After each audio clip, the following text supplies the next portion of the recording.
Foundations of Amateur Radio. For years I've been hosting a weekly net called F-Troop. It's a 1-hour opportunity for new and returning amateurs to get together and share their questions and sometimes answers about anything and everything amateur radio, with side trips into astronomy, electronics, circuit boards, testing gear and whatever else takes our fancy on the day. The net runs for an hour every Saturday morning, starting at midnight UTC, which for some is a time when they're fast asleep, though, truth be told, several of our regulars are night owls. In VK6 where I am, midnight UTC is a more reasonable 8 a.m, unless we have another referendum when we can decide if we want daylight saving or not. So far we've had 4 of those. Yes, really.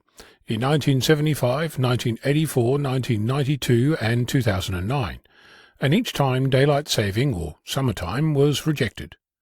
All I'm saying is that the chances are good that midnight UTC is going to be 8 a.m. in VK6 for a while yet.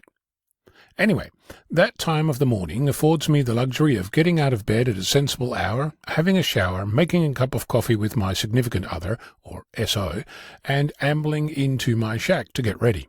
It's a comfortable process, something I've done for over 12 years, with very little in the way of variation, with the exception of the 500th and 600th episodes, which I hosted outdoors at a local radio club, complete with barbecue and many visitors.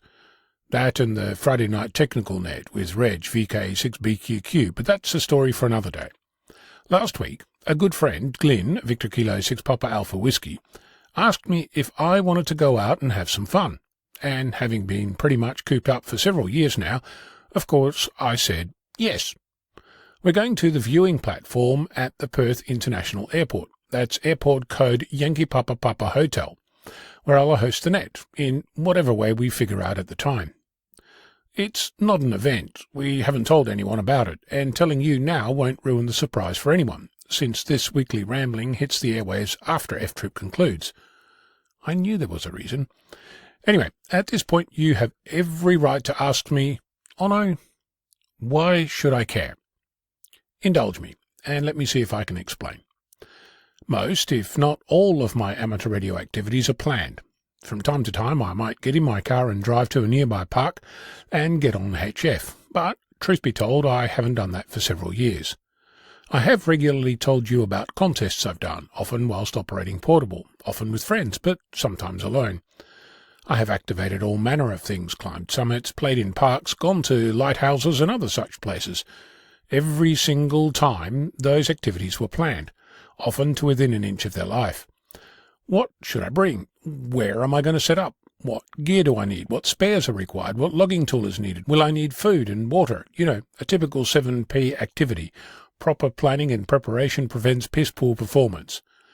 This time, the plan consists of, do you want to go to the airport? And, sure. Mind you, that's in the context of Glyn normally having several radios in his car and me not having a clue what to expect. The other day I actually had my first ever look at the location in Google Street View, only to discover that there's a shelter there. So hopefully we won't fry in the forecast 38 degrees Celsius. That's 100 degrees in Ray Bradbury's temperature scale, if you're wondering.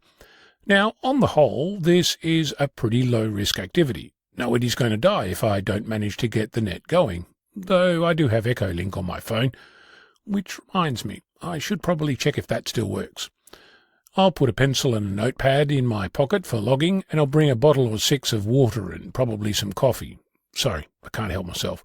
In other words, it's entirely possible to get on air and make noise without having to go to the nth degree of planning and still have fun. As it happens, fun is something that's been in short supply of late, so that's also a welcome change. As an aside, in a completely unrelated and random observation, I recently installed a new font on my computer called Hack. It's monospaced sans serif, intended for source code and licensed under the MIT license. I'm using it right now, and I'm in love. So, secretly, between you and me, that's what goes for fun around here. Oh, in case you're wondering, no, I did not get paid to say that. The authors have no idea I exist unless they're unexpectedly radio amateurs. I'm just a happy user. Also, if you're wondering about Echolink, no need to fret. I just tested it, and it just works straight out of the box. Gotta love that. Now, here's a question for you. When was the last time you spontaneously got on air to make noise? I'm on it. Victor Kilo 6, Foxtrot Lima, Alpha Bravo.